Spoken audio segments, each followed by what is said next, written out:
Ladies and gentlemen, welcome to Dr. Doctor, the show where no topic is too hot or too cold.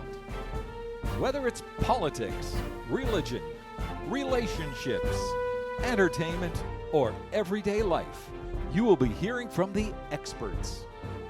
This show is not for the faint of heart or the faint of mind. But if you want to be inspired, you have come to the right place.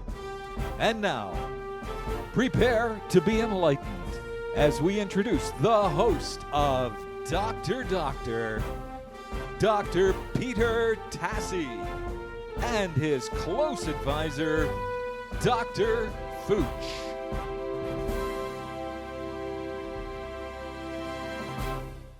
Welcome back to Dr. Doctor.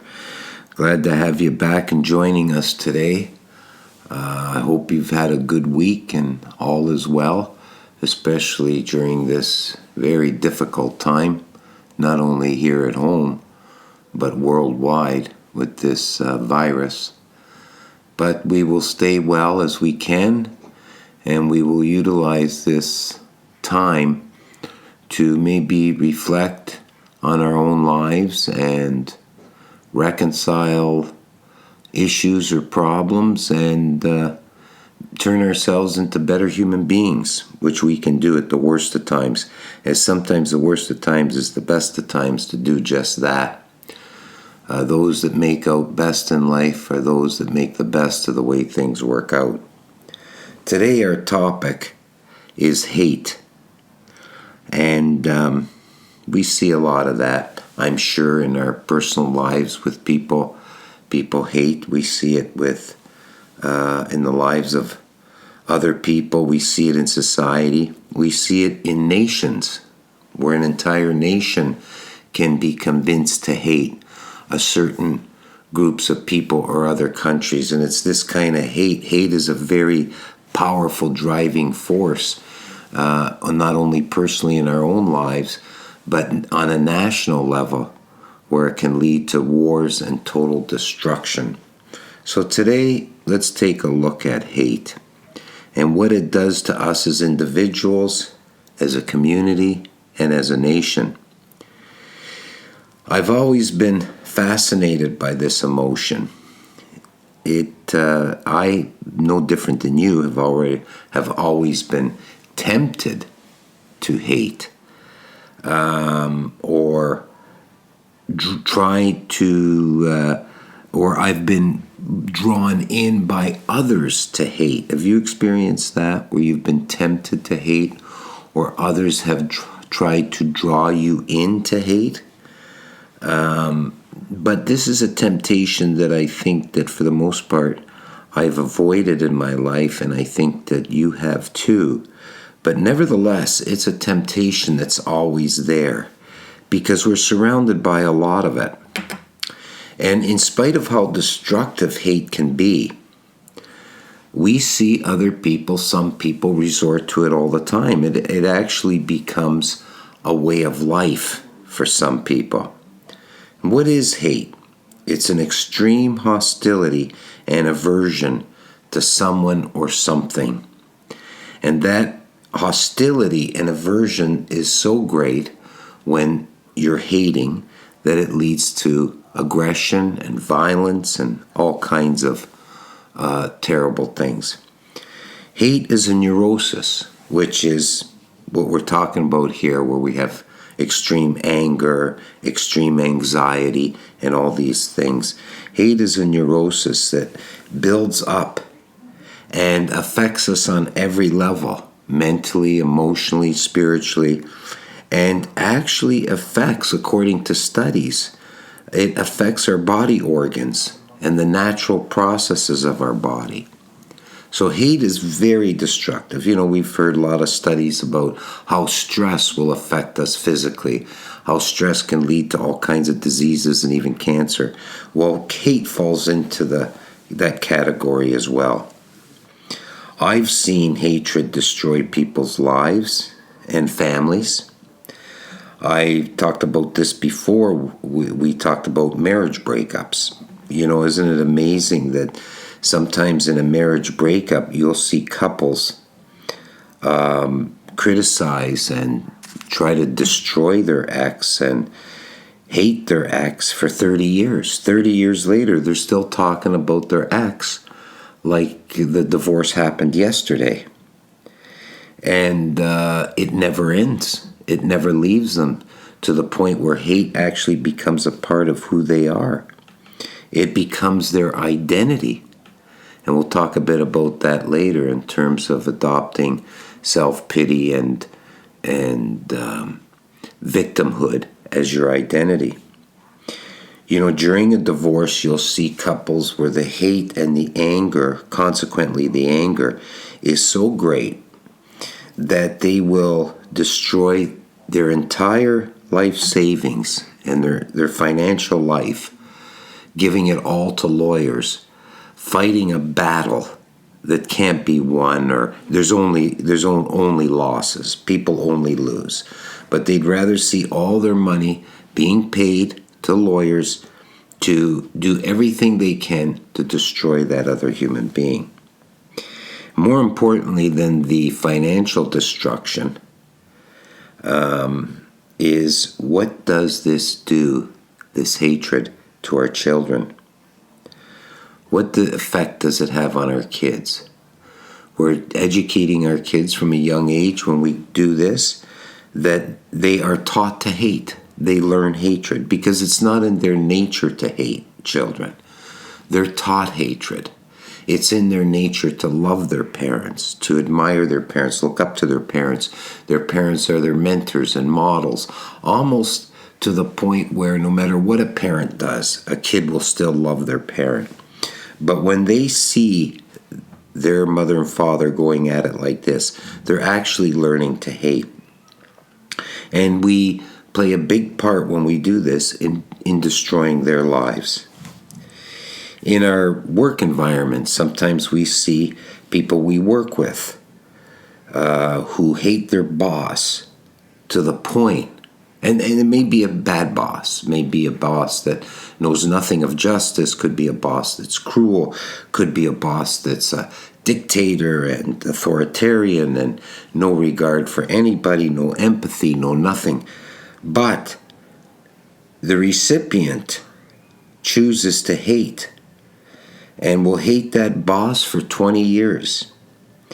And this has a devastating effect. Not only does it occupy the employee's time all day at work, petrified of running into the boss, wanting to kill the boss, wanting to avoid the boss. Sometimes it drives people to sabotage work in their own company. They refuse to work, or they will do things to sabotage a production line. And you see that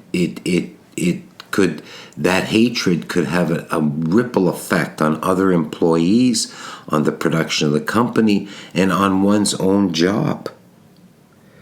It ruins their entire work life, and it ruins all their time off of work when they're at home talking about their boss, hating their boss, when they're with their friends, talking about their boss, hating their boss.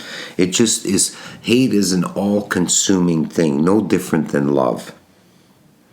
Sometimes you hear people who hate politicians or their spiritual leaders or church leaders, and it destroys their life as well. There's nothing wrong with, in fact, it's healthy to disagree with political leaders and spiritual leaders and your church. It's good to disagree. It's good to think critically. We've talked about that in previous podcasts. You don't want to be a puppet that just goes along, listens, and lives in the fear and guilt that's imposed on you by these organizations. But when you actually have hate for these groups of people, it will consume you. It occupies real estate in your heart and mind. They actually take over, the very people you hate take over your own heart and mind. They own you. And the real estate of your heart and mind is something that only you should own. Nobody can take it from you. Just like your attitude towards things. Things happen to us in life that we have no control over. But our attitude towards those things, we have total control over. And choosing hate is something that we have total control over. We don't have to allow this person or that entity to occupy real estate in our mind. That's our choice. Out you go. But we choose to allow them to occupy it. And when we do, they become our master. Think about it. If there's hate you have for a neighbor, you're anxious every time you step outside your door. You don't want to see them. You don't want to run into them. Your blood pressure goes up when you look at them. You're a prisoner in your own house. If there's hate for a coworker that you're working with, every time you see them, you get disrupted. You try to avoid them. You lose focus at your work. You're less productive. And work becomes a living nightmare. If there's hate for the politician or the media, nothing wrong with disagreeing, like I said, but if there's hatred for politicians or the media, you get upset every time you turn on the TV.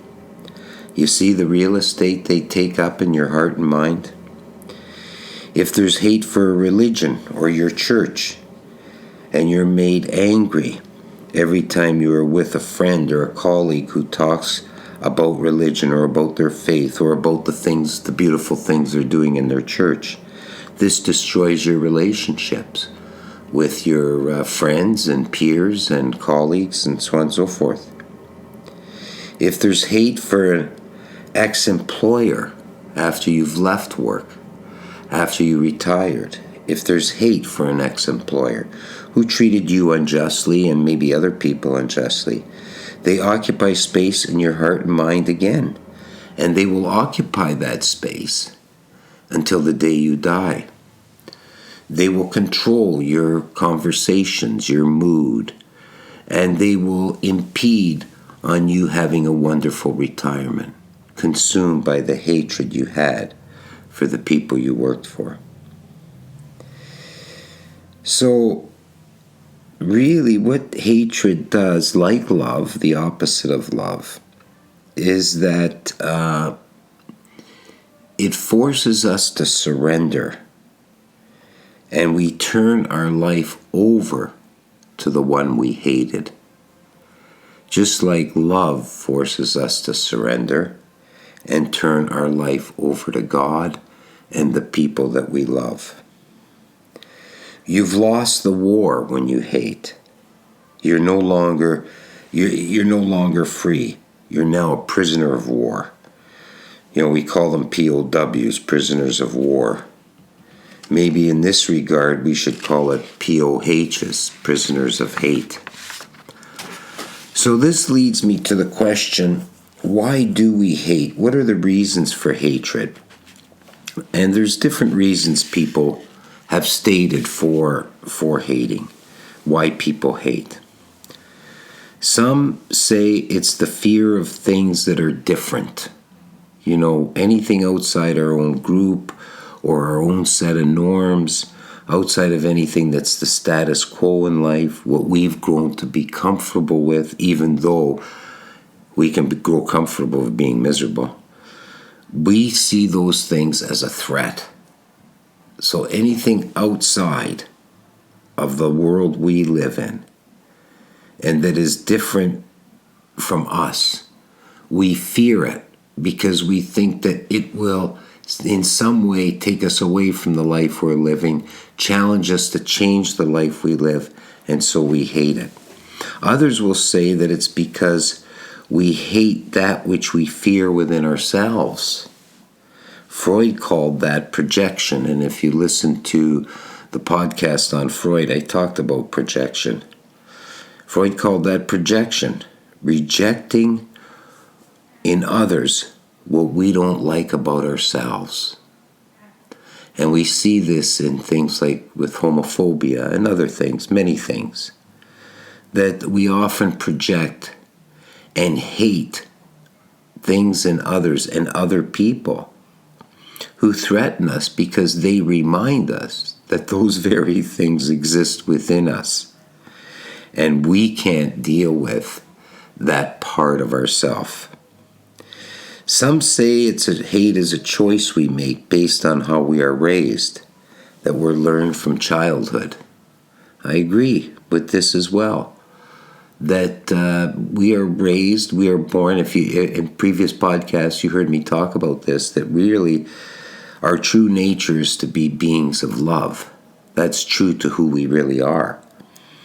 But we could be born into this world and be a being of love, a person of love. But it's not difficult to take a person of love, a child, and brainwash them and change them and turn them into a child of hate who hates. Skinner was, I believe Skinner was right in this regard, and then all the psychologists. But Skinner, with his operant classical conditioning, tried to demonstrate things like this. Some would argue that society teaches us to be so competitive that we're always at war, so we hate the enemy. We're so competitive to achieve, to be better than the person next door, to have more than the other nation, to always rise above and accumulate many things and accomplish great things. All this is good, but when we're raised to be extremely competitive, it will drive us to the point where it becomes more than just achieving and inventing great things and accomplishing great things. It turns into hate. And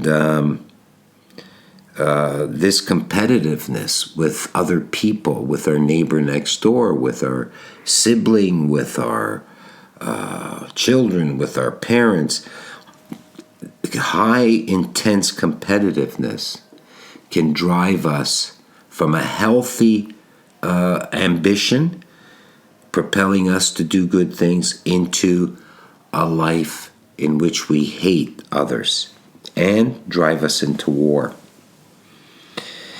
Some say that hate is a way of filling a void inside of us, an emptiness inside of our core. And so it distracts us from our own inner pain, our own emptiness, or our own feelings of helplessness and powerlessness. Feelings like this, emptiness, helplessness, powerlessness, hopelessness, and inner pain, is a hard thing to live with. And what hate does is that instead of dealing with these feelings and the source of these feelings and seeing that we are worthy, coming to a realization that we do have power, we are not empty, we are beautiful, loving beings. Instead of that, we fill this void, because we don't want to do that hard work. We fill this void with hatred. Or maybe it's the result of feeling rejected, humiliated, mistreated by another. You see this where, I guess a common example would be where a guy and a girl go out on a date, and the guy falls in love with her and she doesn't fall in love with him, and there's some rejection there. And instead of him wishing that it was different and wishing her well and wishing her happiness because of this so-called love he has for her, he hates her. And this is what's always baffled me about marriage and breakups. How can you hate the person that you loved? How can you love a person unconditionally and infinitely and eternally, and then all of a sudden things don't work out? Your love turns to hate. What kind of love was that? Was it a love of convenience? Was it a love of security or stability? What kind of love? I don't think it's true love. So I think that a lot of people who are rejected or humiliated by another or mistreated by another, they will resort to hate rather than resorting to accepting the rejection, accepting maybe the unjust treatment, feeling sorry for the other person and wishing them well. I can't help but add envy to this list. I believe envy plays a big part in all of this hatred that we have. And we've alluded to it before in our other points here. And but I want to point out, be articulate with the word envy, because I've seen that a lot in my life, where people are envious of someone else's good fortune, and that envy, because they feel insecure about themselves perhaps, or maybe they feel like they've tried and could not succeed, or they've gone through life and intimate relationships haven't worked out, whatever. They look at others that they see where it did work out, all these things, and they're envious of them. And envy can drive a person to extreme hate and anger and violence. I see it in politics, and without getting into it, you've heard me in previous podcasts, I have never in my entire life seen a hatred for a man by a percentage of the population like I have for Donald Trump.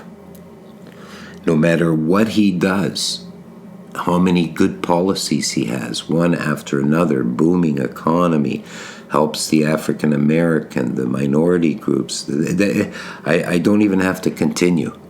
It doesn't matter. The hatred is so deep. And you got to ask yourself, what is the source of this kind of hatred? It's a neurosis, is what it is. We mentioned that. What drives people to be that neurotic to the point where even when someone does something wonderful for you or for the country, you find a reason within that to twist it and turn it and hate them? So I see with this whole hate thing, I see 3 steps happen here when a person hates. 3 steps happen within us. And this is why we have to avoid hating at all costs. Step number 1.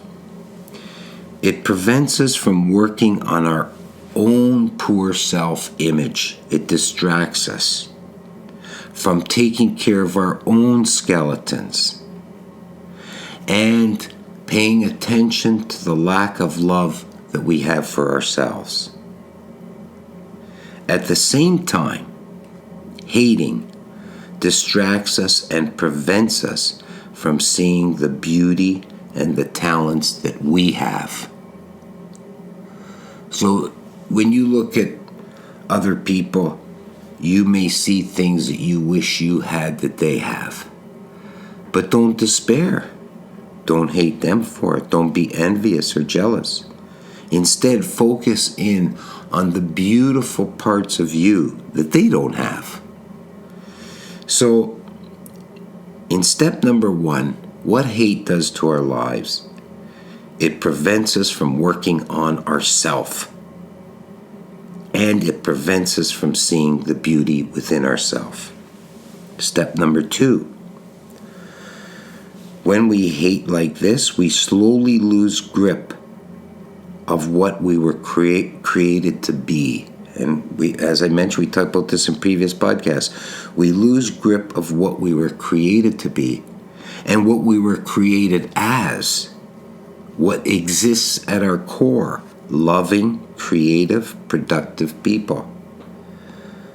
And when we lose track of that and grip of this, the void gets bigger, the hole gets bigger, only to be filled with more hate.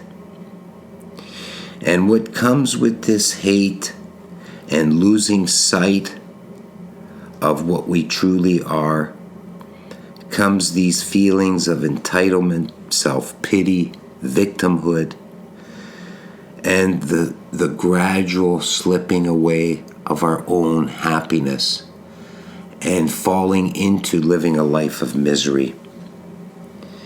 Step number 3, we turn into destructive warriors. We tear down the object of our hate. We betray, we deny, we turn against, and we become destructive warriors to everything in the world we associate with that object or person we hate. Even if it involves tearing down that which we once loved, our family, our friends, and our country. We will tear it down because we see it in association or related to in some way to the original object of our hate. And that emptiness gets so great inside, that voidness grows to a point where we are nothing but filled with hate. And this can only lead to aggression and war. So, with that in mind, especially step 3, in concluding, I want to say that the worst hate is the hating ourselves, allowing ourselves to be emptied of all love, only to fill this voidness, because we won't pay attention to what is beautiful within, and believing that we are not loved and unlovable. These are lies told to us. And when we fall for that, we fall into hating ourselves. And when we hate ourselves and we hate the world, we strike out in violent ways against ourselves and against the world. In terms of our own self, we strike out in ways that are destructive, like drugs, alcohol, gambling, promiscuity, recklessness, carelessness. We lose the great virtues of empathy, sympathy, compassion. We lose connectiveness with others, all sense of charity, generosity. And we just hate the world and we hate ourselves. So this concludes our podcast on hate. Not a happy topic by any means, but I hope you enjoyed it. And I want to thank you again for joining us today. And we wish you, as always, a great day and a great week.